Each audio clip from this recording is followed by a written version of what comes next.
جس نے تھوڑی دیر میں اتنی دیر آپ کے سامنے کھڑا ہو کر اشعار میں بچوں کو بلایا ہے، میں سلام کرتا ہوں اس بچے کو۔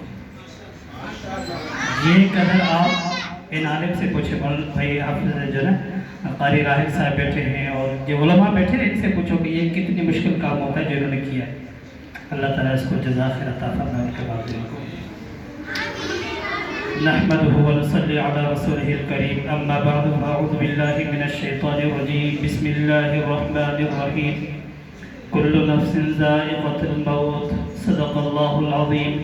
اللهم صل على محمد وعلى آل محمد كما صليت على إبراهيم وعلى آل إبراهيم إنك حميد مجيد، اللهم بارك على محمد وعلى آل محمد كما باركت على إبراهيم وعلى آل إبراهيم إنك حميد مجيد۔ میرے واجب الاحترام دوستو، بھائیو، بزرگوں، میں اور آپ آج اللہ تعالیٰ کے گھر میں دین سننے اور سنانے کے لیے بیٹھے ہیں۔ یہ دونوں بہت اہم شخصیت ہوتی ہیں جو دین سنے اور سنائے، جو سمجھے اور سمجھائے۔ ان دونوں کی قدر بہت بڑی ہے، ان دونوں کی ذمہ داری ہے، اور جب ہر بندہ اپنی ذمہ داری سنبھالتا رہتا ہے تو کام چلتا رہتا ہے۔ جب بندہ اپنی ذمہ داری چھوڑ دے تو کام رک جاتا ہے۔ دکاندار بندہ، اس کی ذمہ داری ہے دکان کو سنبھالنا۔